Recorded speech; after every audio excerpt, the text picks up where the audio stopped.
Hopefully it keeps growing, bro. I feel like what's his name? The dude that does Athlos, Ohanian. Okay, yeah. He's that's Serena's husband, so like they got money. They got a chance to boost it up.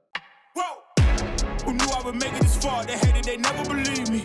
Yeah, I would never drop the ball. I know I make it look easy. Yeah, Mayweather with the defense. I don't care what a critic got to say. I got them picking up the pieces. That to me, you really playing with your life. I'm about to come and run it all back. I'm the new era, about to snap back. You ain't fitting for it because you all cap like. Welcome back to the Stuck in My Thoughts podcast. It's the place you want to be to hear a one-of-a-kind POV. As always, I'm your host, Justin Stuckey, and today's point of view comes from a collegiate record holder, a UNC legend, a Nike pro, and he was a member of Team USA in the World Championships in Tokyo. Welcome to the show, Ethan Strand. What's up, guys? How are you? Thank you for having me on. How you been? Good. What's the off-season looking like? A lot of relaxing. I enjoy it. So, I mean, you spend, 11 months out of the year really locked in and making sure you're doing everything correctly. So when you get a month, you just make sure to enjoy the break. Back in the ham now at the Track Shack. Got to give them a special shout out. We've paid our dues here. Oh, yeah. What are your earliest memories of running in general? It's this place. I mean, I think that's kind of how my upbringing led me to running. It wasn't forced. I was around the store. I was around running. I was around road races, around running shoes, and all that probably is what led to, me actually enjoying running and wanting to pursue it. You talk about not being forced. We talked about your dad before we started this. He had his time to go through the ranks. He went to Auburn. Shout out to my Auburn fam out there, and went out into the pro circuit. A lot different back then. Yeah. The upbringing, when you have a parent who competed in a sport at a high level, obviously they want their children to be like that. What were the conversations? Was it like, hey, you should do running, or was it a thing that he just kind of let you try out whatever sport and then you went into it? What was it like? It was more like that, yeah. I mean, both my parents ran, and so obviously when they see that I like running, they probably got a little excited. Yeah. It's like, oh, that's cool. But it's also, I got pushed to do other things. My dad really wanted me to play soccer. I wanted to play baseball. I wanted to do all those other things, but when it came down to it, what I was really, really excited about and what I was drawn to was running. I mean, we host road races at the Shack, or I'd go somewhere to watch my dad race, and I would always ask to get in those mile fun runs. I want to go compete. I want to go race. And they never told me no. It's not like they were going to push me away from it. Yeah. So it kind of led to that. But no, they were open for me doing whatever I wanted to do, which was really cool. Who would you say are some of the biggest influences in your running journey specifically? Yeah, I mean, I think I've thought more about the people that are close to me or influence my running career a little bit, have influenced my running career so far a little bit more directly. Obviously, my parents to start. I grew up watching my dad compete. And obviously, once I got to high school, I had some really cool teammates, and James Sweeney, Bryce Hutchinson, those guys, really just I kind of looked up to the people that were right next to me, and I could compete alongside or against. Not as much the people that, I watched on TV. Obviously, you watch Olympics, you see, Americans trying to compete at the top level, and you pay attention to that. But for me, it was more about, who's right next to me and who am I competing with. Mm-hmm. You mentioned some of those guys you kind of grew up with, and I've heard your name all throughout my time. I told you, I've been keeping up with your journey a long time, from even when I was in high school and in college. And everybody has that moment that are good, that realize, I'm him. When did you have that moment you realize you're like that when it comes to running? I think it had to have been my freshman year in high school. I didn't make the indoor meet in the mile or 2 mile individually as a freshman. And then outdoor, I came out and I won the mile and 2 mile outdoor. And to make that jump and to win those races, because they were pretty slow. I mean, it was Alabama in the late 2010s. We weren't running very fast, but it was about, I went out and closed in 58 seconds as a freshman. And I think that showed me that, okay, if you can close races like this, you can compete with anybody once you get stronger. I think that outdoor state meet my freshman year, I was like, okay, this is real. This isn't something I imagined. So when you're going through that recruiting process, who were some of the schools or the teams that stuck out with you the most? Yeah, I mean, I always wanted to go to Colorado. That was I guess when you growing up, that was the team. It's like, all right, who's the team that has been good for forever? It's Colorado. But when it got down to it, it was like, all right, I don't know if I actually want to make that move. And I actually sat down and thought about, all right, what is going to make me the best runner? It's not going to, I guess, the most prominent school or the school that's been the best in the past. It's, all right, who are my teammates and who are the coaches? And I immediately got my decision down pretty quick between UNC and Virginia. Both two extremely good coaches, historically good coaches, have coached really, really good athletes in the past. And then it came down to, all right, who are my teammates? And obviously with Coach Milt, he set out a plan for me. I knew coming in my freshman year, I knew even my junior year what his plan for me was up for the next, even 5 years from now. He had a plan of what it's going to look like when you're 30. And that was really cool. Yeah. And that's not something that anybody else I talked to said directly. And that's not a common thing. It's not. It's not. And it showed that he was already truly invested in me at a young age, and he thought I could be really good. And I bought in. I believed him. I trusted him. And obviously, I'm extremely happy with how it's turned out so far. Yeah, so a kid from Vestavia, Alabama, ended up going to Chapel Hill. What was the biggest adjustment from high school to college for you?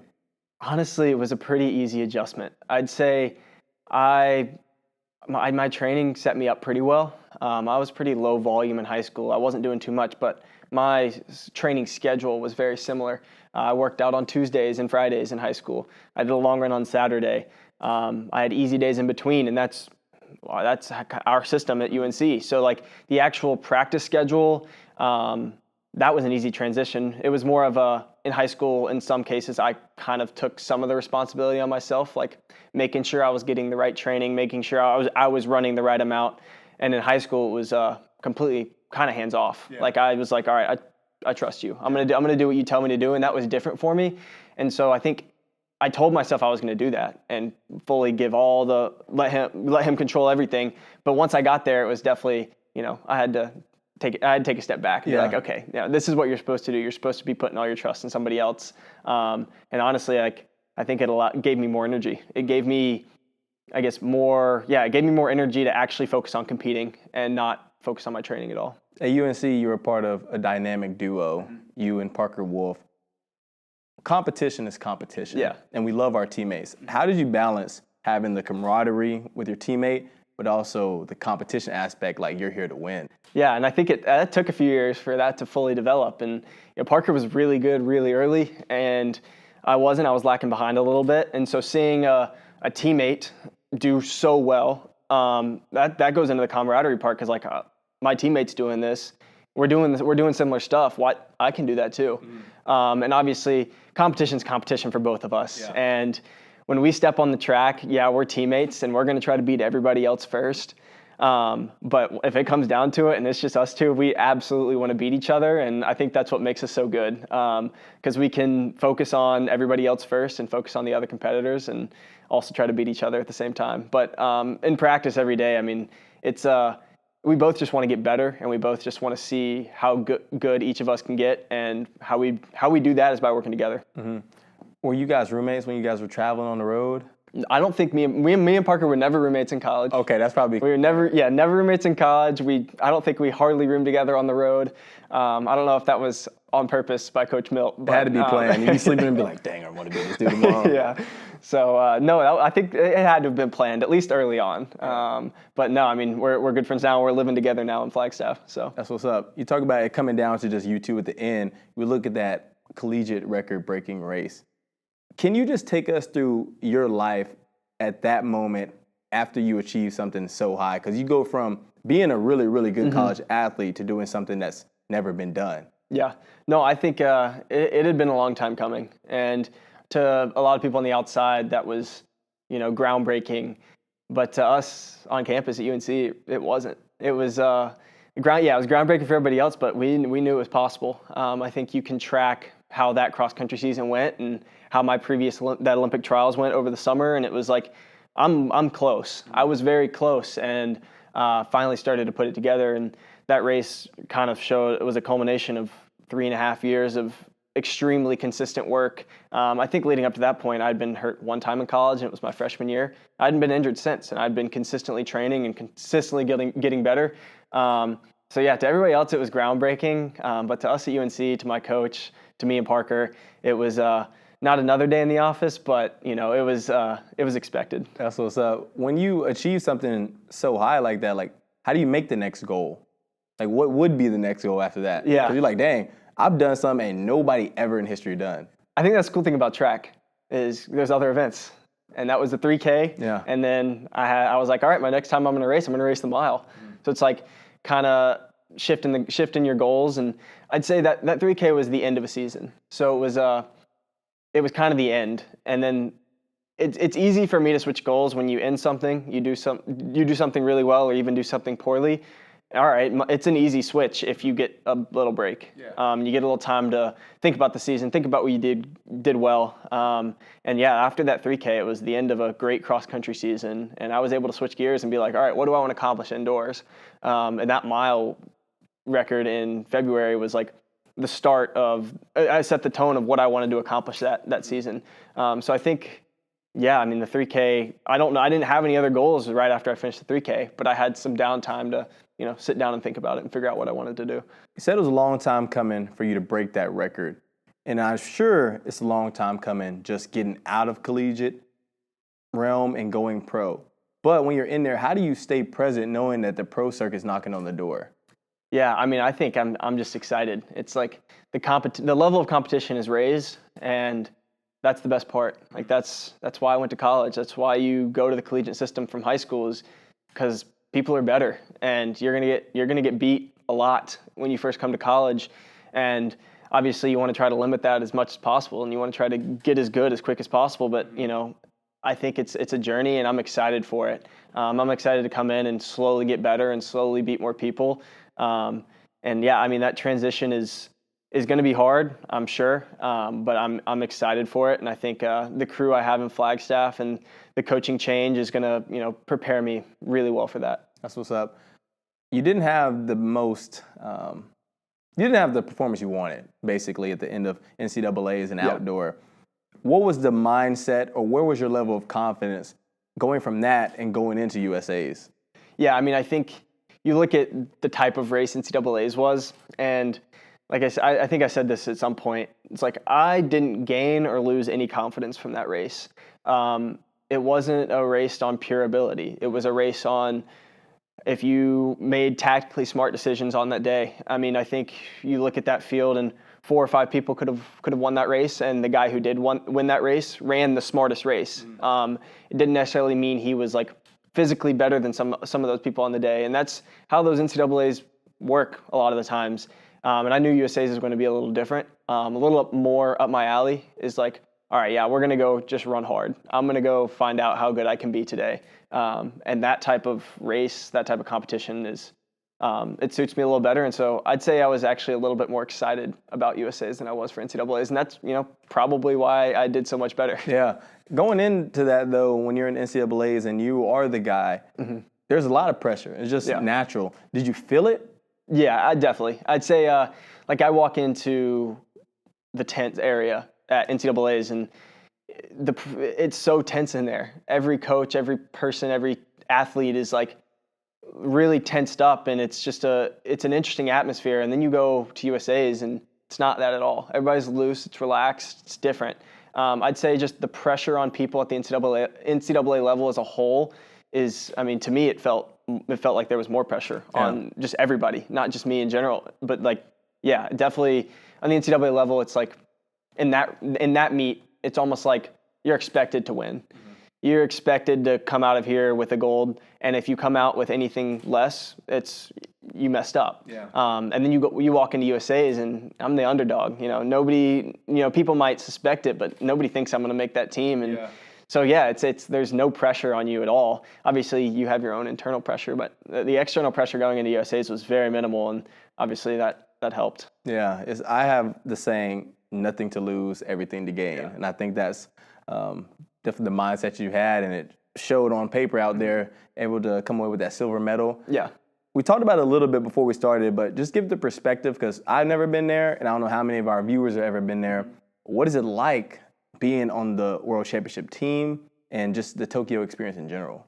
Yeah, I mean, I think the stakes are a little higher, and that's a cool experience, and that's why I do this. I mean, you walk in, and almost every single athlete in there is like they're world class. They're the best in the world at what they do, and that's what I've tried to do. That's the point I've tried to get to forever. And so walking in, and I think it's a mix of I'm like grateful for the opportunity to be there, but also like, yeah, you want to go compete well. Also, it's like in this country right now in the U.S., the expectation isn't to make those meets anymore. The expectation is to make the meets and then do something with it. And I think that's amazing. Like I would hate to show up at the World Championships and not have any pressure to compete well. I think especially being a part of Team USA, there is that pressure, and that's a good thing. And I'm excited for that in the future as well. That's what's up. Is there like a village situation out there in Tokyo? Because I know the Olympics, we hear about the Olympic Village all the time. Like, what's the setup? Like, what I'm talking about, like off the track. Like, what are you doing? How's it like the process flying over there? Like, what? Put us in that perspective. Yeah, so I feel like most people are a part, like they're on the travel over pre-camps. They're part of their little team. So like, I train with my Nike team in Flagstaff. So I went over there with my teammates that were competing as well. So people kind of come over on their own, and once you get there, you normally have a team hotel. So like, this is my first World Championship, so this is my only experience. But the team hotel this year, every single country was in one hotel. Oh, man. Every single country. It's not like a village. You didn't have multiple dorms or multiple different hotels all close together. Every country had all their athletes in one hotel. And you all ate with every single person. Like it was cool. It was really tight, close-knit. But I do think in the future, I'm hoping, it would be cool to just have a Team USA hotel. Yeah. I think that'd be cool. I think the atmosphere would be a little bit better. The camaraderie between the Team USA guys would be better. And but no, I really enjoyed it, and it was super cool. That's what's up. We gotta talk to somebody about that. I don't know who we need to talk to, but stepping into that position, stepping into the opportunity that you earned, learning how to be a pro. Now that you've gone from the collegiate circuit, and this is what you do. We talked about this. This is your career now. This is what provides your livelihood. What have you learned about being a pro so far? Yeah, I mean, I think I'm learning that I probably should take it on in a similar way that I did college. Obviously, there's more ownership than there is in college. There's stuff that you get handed to you in the collegiate system that you don't as a pro, and that's on me to figure that out and figure out what I need to do.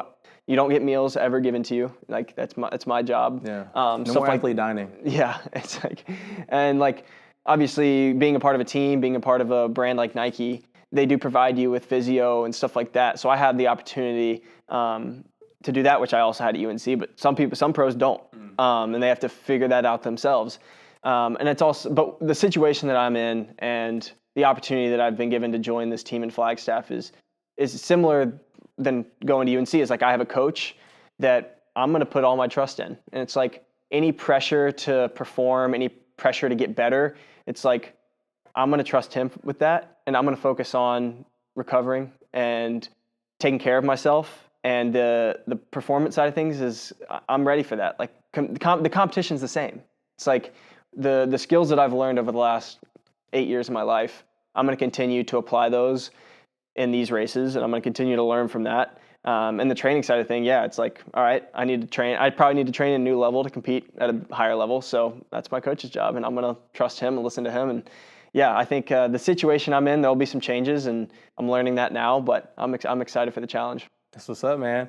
Can you take us through the process of signing a professional contract in track and field? I feel like there is a big unknown, a big question mark, because some people do compete at a high level, but they're unsponsored. Yep. So from the outside, the non-track people, give them some insight on that. I'd say for me, for my class, it was maybe one class before me. It was a little bit easier than it has been in the past, partly because of NIL. NIL was a great thing for me when figuring out a pro contract, partly because I thought of it that way. I did not think of NIL as a quick way to make money in college. I thought of NIL as a way to set up my pro career. It's like when I was looking for a brand, I wanted to pick the brand where I could see myself being a professional athlete, not pick the brand that was going to offer me the most money in college. And that allowed me to have a lot less stress this past year. It's like I had a brand that believed in me, and regardless of how I performed, they told me they were going to be there for me. And it's like that side of thing allowed me to once again focus on my competition and focus on competing, focus on being a good teammate, and not focus on, where am I going to end up? What am I going to do when my collegiate career is done? And I was able to space my pro search out. I didn't have to spend, 4 months during my outdoor season. All right, where am I going to go? Where am I going to go? It was, all right, well, after the Olympic trials, I spend a week, talking to coaches, talking to brands, and then you shut it down and focus on cross. Mm-hmm. And after cross season, I spend a week and a half, 2 weeks talking to brands, talking to coaches, and then shut it down and focus on indoor. And so I think the ability, NIL gave me the ability to spread that process out and not let it become overbearing in a time where I needed to focus on competition. Yeah, this is a good part of NIL. It is. A lot of people be hating on NIL. And that's what I'm saying is you gotta, if you want to take track and field seriously, you got to think to yourself all right, do I want to actually compete at a pro level, and do I want to set myself up well in the future, or do I want to take the quick win now? Mm-hmm. And I think you got to figure out what you actually want to do. Do you actually want to compete as a pro, or do you just want to run in college? Because there is a difference there. Yeah, there's nothing wrong with that. No, nothing wrong with that. But getting to that level, it always throws me off to people who their school is Nike, for example, but they'll sign a NIL deal with Adidas. I'm like, how are you able to do that? We've had the guys at Auburn, for example, shout out to them. They're like, whenever they decide to go pro, I'm sure they'll be with Adidas. I'm like, bro, we were Under Armour. Yeah. That always kind of. And now they're Nike. Now they're Nike. Awesome. I gotta get some new gear. I know. Yeah, I gotta get an update down there. You have had an opportunity to not only be one of the best runners in the nation, in the world at this point, but you've also got a chance to compete against those type of guys. Yeah. Who've been some of the best competitors you've ever gone against, in your opinion? Yeah, I think you look back at this USA's and you look at Hobbs, Kessler, Cole Hawker, Yard and Goose, and they're the Olympic champ, now the 5K world champ, Olympic bronze medalist, Olympic 5th place. That's as good as it gets. Yeah. And so even in the US, you look at the people you compete against, and it's like, these people are really good. And then also, on the world stage this year, I think I was in the same heat with Josh Kurt my first 2 rounds, and he's a world champ. Your second round was crazy. The second round was stacked field. It's like you look at the names and you're like, okay, this is what I've been waiting for forever. It's like I'm in a field full of world-class athletes. Nobody here is bad. And I think that's really cool. But yeah, at this point, I've started to race people that have won global medals, and yeah, I don't want that ever to stop. It's like that's why I wanted to take this next step. Yeah, I heard that you love winning more than you hate losing. I'd say so. Is that true? Yeah, I'd say so. How with that type of approach, nothing wrong with that, but how would you define what success is just as a whole for you? Yeah, I think I want to find out how good I can be. I think that is it. And obviously I have my own personal belief on, where that limit might be.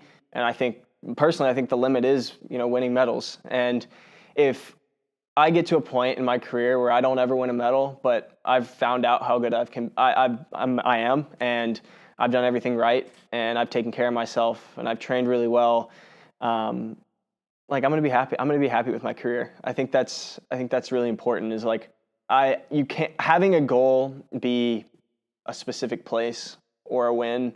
Obviously that's a good thing in the short term, but an overarching goal, I think having that is a little tough, because if you don't accomplish that, are you going to shut down? Is that all you are? It's like, no, I want to figure out how good I can be. And if how good I am is being 4th place at the Olympics, then I'm happy with my effort. I think more comes down to effort. It's like I'm going to try my hardest to win a medal. Yeah. That's my goal. Got to push towards that regardless of the situation. The people who know me know that I go to a lot of weddings. I was at a wedding yesterday, but I was on the way to a wedding, and I was talking to my old roommate and teammate, and we were talking about identity. And his wife was in the passenger seat, and we were talking about how during college, we said about 90% of our time was all catered to being an athlete. We were at school, we got to go to class, but we were there to be athletes. Now that being an athlete is your profession, is your career, how do you separate that from just your everyday life? Because you're still living life, you're still learning how to be an adult. Yeah. Well, I think outside of, I have obviously my close friends that do run. I think I have a lot of close friends that don't run anymore. Like they do other things.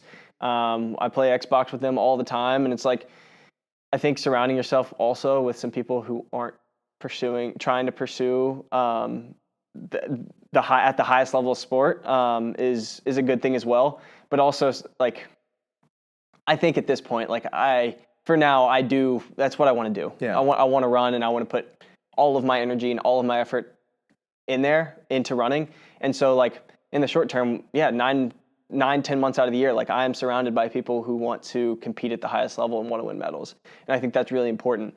But in times like this where I'm off, I think it's important that I go hang out with my friends who have jobs and I haven't seen in a long time. And it allows me to kind of like separate myself from running and almost gives you a glimpse into what you'd be like without running. And just keeping that, I guess, part of your life open in some way. And obviously, but for the majority of the year, I'm here to compete. Yeah. And also, I think I have other interests outside of running, and I don't think I'm ever going to let those go. And I'll always try to tap in some way, shape, or form to that. It's like, all right, well, I can't really ride bikes right now. Like it's a little dangerous, and obviously I still have some room to grow. I can run more. I can run more miles before I need to get on a bike or need to cross train. And you're not going on a casual bike ride. You got like the real setup. If I was going to, I'd have to get one, and it's like that may happen down the road, and I may be able to get that. But for now, how I keep myself in tune with that, I guess, what's the word? That hobby is by watching these cycling races and keeping up with some athletes who do that. And it's like, well, there you go. There's another hobby that when I'm done running, like I can hop in and do that, or when I'm done running, I can hop in and do something else. Like that side of things is I'm all in on running for the competition side and the competing, and it's what I want to do. It's what makes me happy, but also there are other things that I enjoy doing as well. There's a lot of athletes around the country who are trying to take a similar path and get to where you are. Yeah. What advice would you give to them? Yeah, I mean, I think you really got to sit down and like figure out if you actually want to do it, because I mean, it does take up a lot of time. There are going to be times where, you do have to, tell people no. And I think the saying no is a hard thing. And some people can't do it. And I'm like everybody's learning how to do it. You got to learn how to say no. It's important. And it's like, so your buddies are going out, it's the wrong time to do it. Yeah, you got to say no. You got to save those times save those fun experiences for times when you can do it and it's not going to interrupt your training.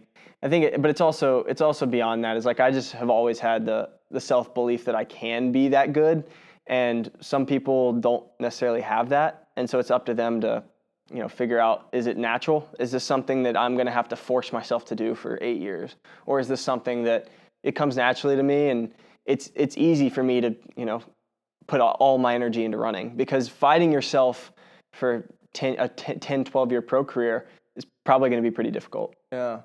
I like what you said as far as like the self-belief, because I feel like it has to start with you. I always tell people, you can't expect anybody to believe in you until you believe into yourself. Yeah.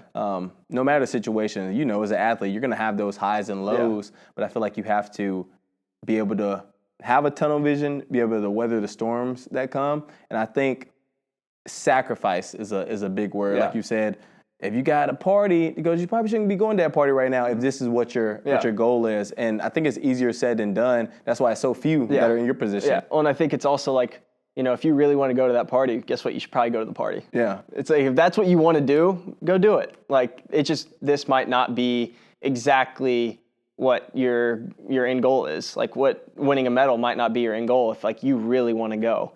Because some people, like, I know Parker never has to tell himself no. It's like, he doesn't want to. He doesn't want to go to the party. He wants to go get in bed and be in bed at 9:30. It's like, it's easy for him, and that's one thing that makes him so good. Have you, looking back, especially like maybe high school, going into college, I know for me, I wasn't a big partier, but I'm going to go have a good time. Yeah. Looking back, are there those moments where you're like, man, I probably shouldn't have done that? Or do you have those moments to where you can say, I'm glad I've matured in this way. Yeah. And I don't even want to do that anymore. I think it's a mix of both. I think you look back at my first 2 years, and yeah, there's some times where I'm like, all right, you shouldn't have done that. Like you had more important things to do. But you know, I'm not necessarily mad at myself. I don't look back at that and I'm like, oh, I should have changed that. I think it's a good thing I did because I've matured in a way that now I don't want to do that anymore. Yeah. I think you almost have to experience it in some way to learn that that's not what you want. Yeah. And going forward, you're just now starting your professional career. You've done so much already. You have so much to do. What are the goals? What do you want to accomplish? Either right now, I guess next year is not really a world championship year. What's the championship? So I think I don't exactly know what it's called, but I think it's based on World Athletics points or something. They take the top 12 or 16 people, and then there's another global championship. It's not like the World Championships or an Olympic Championships. I don't know exactly what it is. I got to figure out the name. There's a prize pool, a big money pool, and yeah, but there's no rounds. I think there's just one final. Like you show up, and I think they'll take the top 12 in the world in the 1500, and you'll race a final, and then that's it. So I think next year it'll be about obviously learning how to be a pro and trying to get better, and also trying to position myself in the top 12 in the world to make that meet, because I don't want to miss out on something like that. If the best in the world are there, I think I belong, and I should probably try to do that as well. That's what's up right there. I like to hear that. And as you know, the name of the show is called Stuck in My Thoughts. Yeah. Everybody that sits down and asks them, what do you get stuck in your thoughts about? Man. It's probably, like, I think about Xbox all the time. Like, if I'm going to be honest, like, when I'm out on a run and I'm, like, 8 miles in, I want to finish up so I can go play Xbox with my friends. Like, what game are you playing? Right now I'm playing a lot of 2K. Okay, I ain't gonna lie, I didn't expect that. That's what we had to get on that. It's been out for like a month. So that's the game right now, and the other game that I play a lot is Rainbow Six Siege. Okay, yeah. So I've been bouncing between those two games right now, but yeah, Xbox never leaves my mind really. I'm always thinking about it, and honestly, it's exciting because I get to, like I said, I get to hang out with friends that I never ever see. They live across the country. But guess what? I get to socialize and have fun with them on Xbox, and that's how I stay connected with some of my best friends. Yeah, you see, video games aren't all that bad. It's not. I was during COVID, I became a big Fortnite guy. Okay, yeah. And me and my crew would be at the track all day, go home, shower, and be up all night playing Fortnite. I haven't played 2K in a minute though. You be in the park? Yeah. There's a theater too. The theater and the rec. So the theater is you don't have to wait on the spot. You just you load into a game and you can hop play. in. Yeah. Okay. So less park. People in the park are too good. Yeah. Are you cold? I'm okay. I hold my own, if that makes sense. That's what's up. That's what's up. All right, Ethan. Who in your network should come on the show next? I think you got to talk to my coach, Chris Miltenberg. Okay. I think that's he's got so much knowledge. He knows. If you have a question for him, he has an answer. I think, I don't know, it feels like you're mostly athletes oriented. I've talked to some coaches. I know I saw Bruce Pearl on here, but if you're gonna get into the track and field coaching world, Coach Milt, he's one to have on. Coach, we're gonna hit you up. Definitely. Ethan, appreciate you, bro. Yeah, absolutely. Yes, sir. Whoa. Who knew I would make it this far? They hated, they never believe me. Yeah, I would never drop the ball. I know I make it look easy. Yeah. Oh, food. That's what I should have said. Food. Jesus. That's all I think about probably 3 things. Food, Xbox, and running.